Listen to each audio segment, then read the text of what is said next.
영상 보는 것만으로도 또 춥습니다. 이번 겨울 얼마나 추울까요? 맹소영 기상 칼럼니스트와 함께 이야기 나눠보겠습니다. 어서 오십시오. 네, 안녕하세요. 겨울 좋아하세요?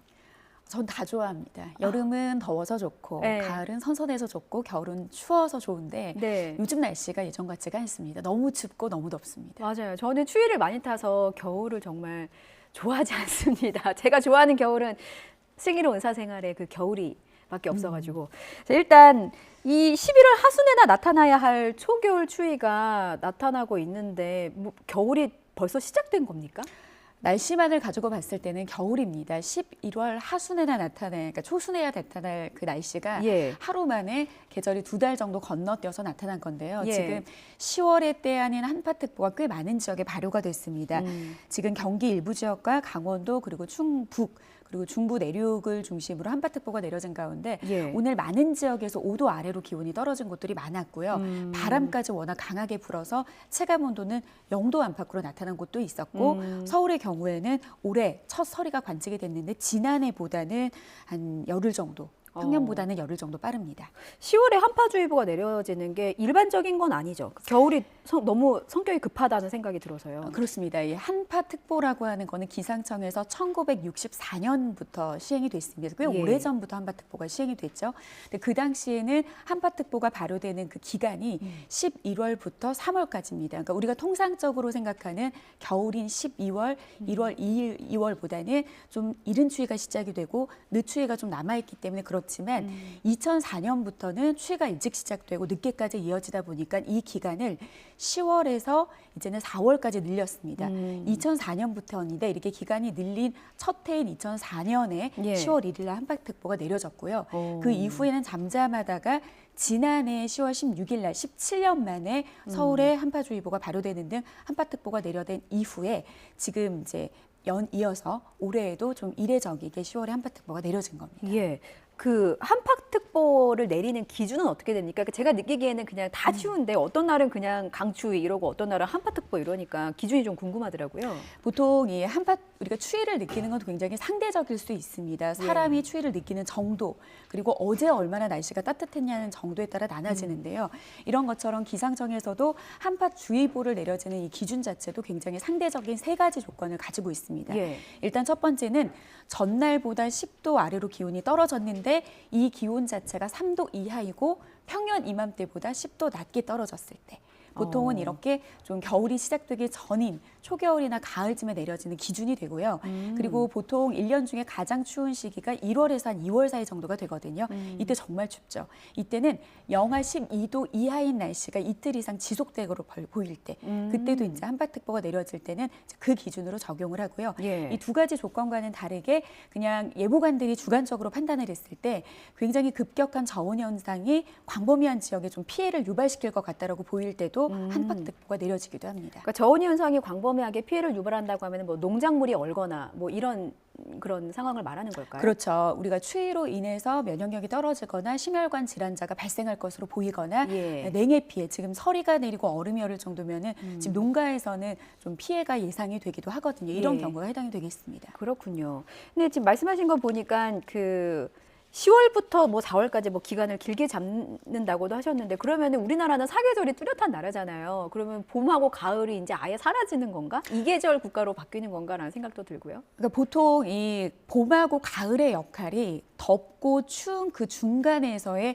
어떤 과도기, 좀 변화하는 그런 역할을 했었었는데 지금은 다양하게 나타나고 있는 그런 이상적인 그런 날씨, 기후 변화로 인해서 나타나는 것들에 대한 원인이 바로 예. 지구온난화로 보이는데요. 보통 지구온난화의 가장 두드러지는 특징이 뭐냐면 예. 보통 날씨가 아니라는 겁니다. 그러니까 예전에 기억하고 있는 날씨가 아니라는 거죠. 그러니까 더우면 너무 덥고 추우면 너무 춥기 때문에 아무래도 중간에 껴있는 봄과 가을은 실종될 수밖에 없습니다. 실제 예. 과거 100년 전 1919년부터 1940년의 과거 30년의 평균 때는 이 여름의 일수가 98일이었거든요. 그런데 이제 최근 30년을 보면은 110일로 20일이나 늘었습니다. 예. 반면에 가을은 64일로 100년 전보다 한 열흘 정도 줄어들었고요. 그리고 겨울 같은 경우에는 87일로 100년 전보다 22일 정도 줄어들었습니다. 그렇군요.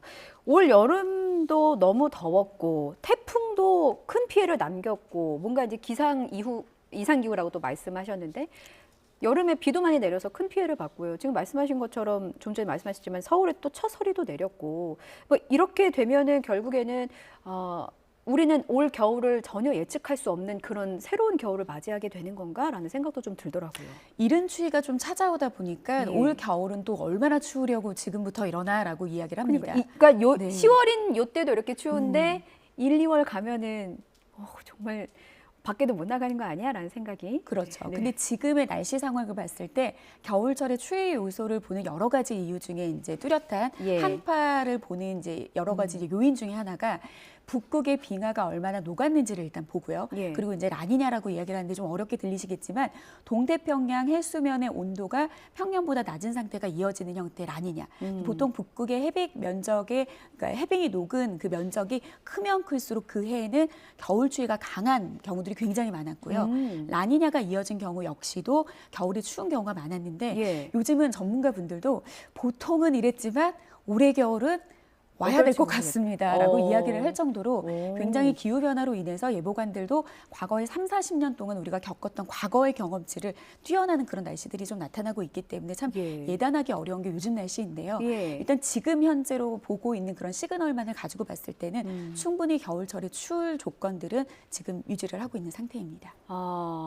역대 뭐 강추위가 어떤 겨울들이 많잖아요. 그 이상을 벗어날 수도 있는 걸까요? 그거는 사실 예단하기는 너무나도 힘든 일입니다. 근데 그렇기에는 북극의 해빙 면적이 최상 지금까지 관측한 그 면적에는 상위 한 11위 정도의 수준이기 때문에 그게 뭐 지금까지 관측됐던 그 해빙 면적 중에서 가장 많은 면적이 녹았습니다라고 할 경우에는 올겨울 심상치 않을 것 같습니다라고 좀 의식을 해보기는 하지만 예. 아직까지는 뭐 그 정도까지는 예단하기는 조금 힘들 것 같기는 하고요. 예. 하여튼 올겨울의 추위의 시그널은 추울 수밖에 없는 조건들을 많은 곳에서 좀 보여주고 있기는 합니다. 일단 따뜻한 겨울은 오지 않을 것 같다라고 예측할 수는 없지만 예측할 수는 없지만 추울 가능성이 더 많다. 그렇습니다. 예, 알겠습니다. 조금 전에 저희가 태풍 그림이 나가서요. 사실 이번에 찾아왔던 태풍들도 좀 기후 변화 영향을 좀 많이 받았다 이런 분석들이 있었거든요. 근데 말씀 듣다가 그럼 태풍도 혹시 겨울에 올 수도 있는 건가라는 생각이 좀 드는데 그거는 가능성이 없는 건가요? 보통 이 1월부터 12월까지 한 해에 북서태평양 쪽에서 발생하는 태풍의 개수는 25개 정도가 됩니다. 예. 근데 그 중에서 우리나라는 6월하고 10월은 굉장히 간헐적이고요. 이제 10월 태풍 같은 경우에는 과거 관측 이후에 6개밖에 발생을 하지 않았습니다.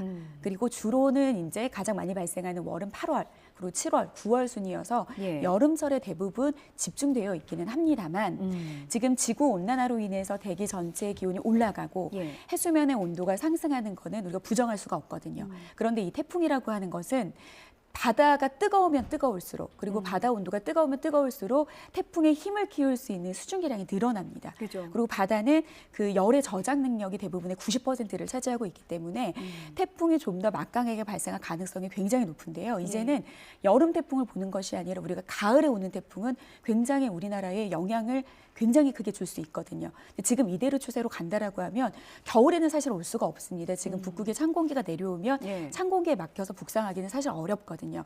그런데 지금과 같은 지구 온난화가 유지가 된다라고 하면 여름보다는 가을로 이동하는 태풍들이 많아질 가능성이 굉장히 높고요.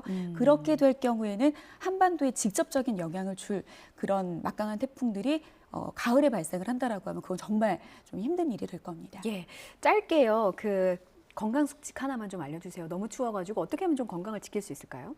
지난 2018년 같은 경우에도 엄청난 기론적인 그 폭염이었는데 예. 하루 만에 가을이 찾아왔습니다. 그러니까 요즘처럼 이렇게 지구 온난화로 인해서 기후 변화는 예. 극단적인 날씨가 나타나게 됩니다. 그렇기 때문에 하루 만에 여름에서 가을로 옮기는 것처럼 기온 변화가 굉장히 크거든요. 근데 우리가 보통 1도 정도 기온 차이가 나면은 면역력이 굉장히 떨어지거든요. 예. 체온의 스트레스가 많기 때문에 좀 이럴 경우는 심혈관 질환이 계신 분들 같은 경우는 건강 잘 챙기셔야 되겠고요.